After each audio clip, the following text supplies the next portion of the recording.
raisons ci-après que je vais énumérer. D'abord, la disposition constitutionnelle s'impose au Premier ministre, obligatoire.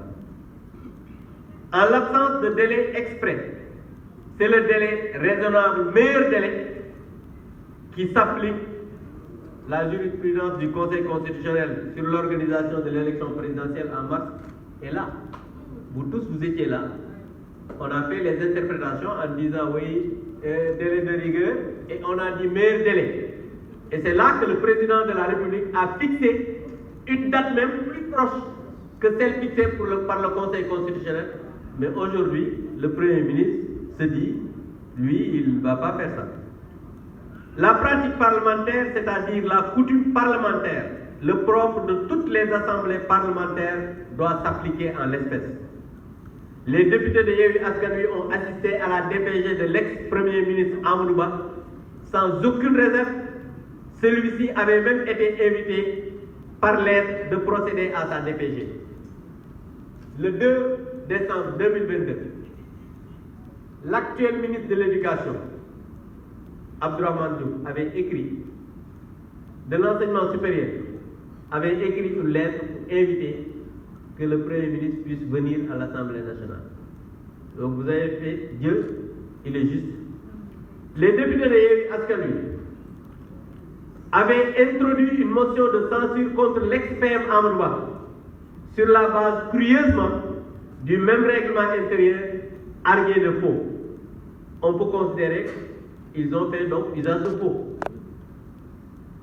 Au regard de ce qui précède, les textes constitutionnels et leurs dérivés doivent toujours s'interpréter dans le sens du renforcement de la démocratie et de la courtoisie républicaine en abhorrant tout esprit de malice et de mauvaise foi.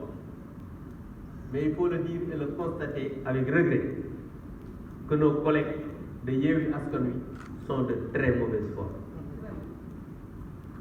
C'est la preuve, au regard de ce qui précède, et en considération des arguties des députés de Yewwi Askan Wi, il reste évident que ceux-ci sont simplement en mission commandée pour éviter au Premier ministre Ousmane Sonko probablement le dépôt d'une motion de censure par la majorité parlementaire. C'est la preuve d'une absence de courage politique adossée à une stratégie de fuite en avant.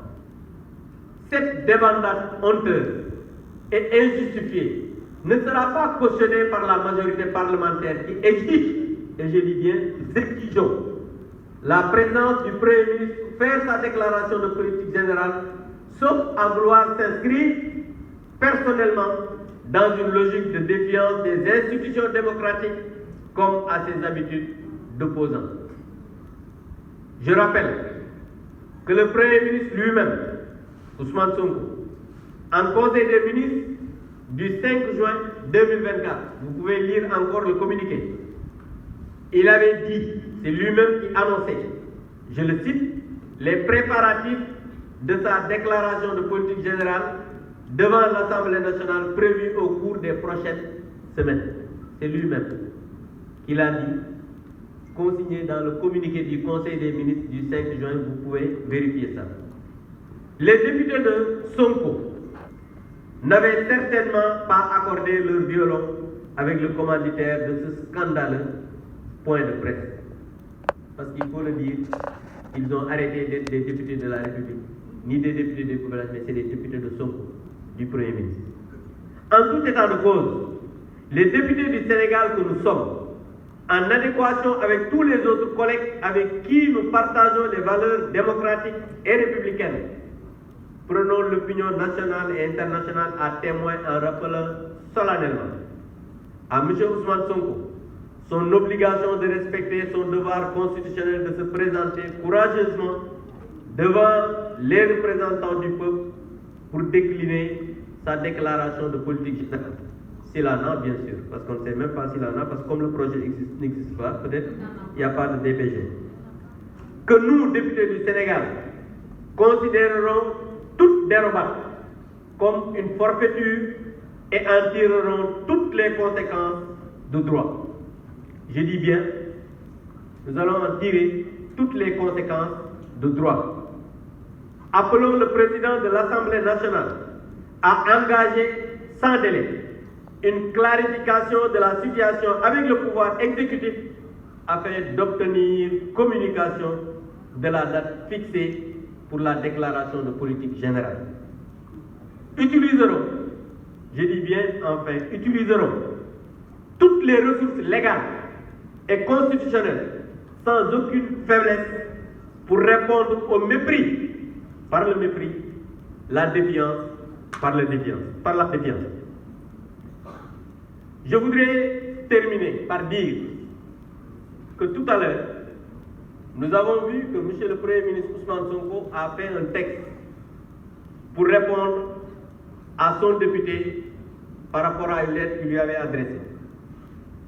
Mais face à ce qui apparaît par une volonté délibérée à se soustraire de la règle constitutionnelle de responsabilité du gouvernement devant l'Assemblée nationale, le groupe parlementaire Benno Bokk Yakaar que je préside a enclenché une réflexion de réforme tendant à supprimer les articles qui permettent au président de la République de dissoudre l'Assemblée nationale, mais aussi l'Assemblée nationale qui va déposer une motion de censure devant le gouvernement.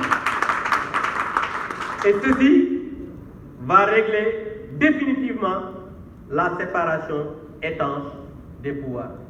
Je vous remercie.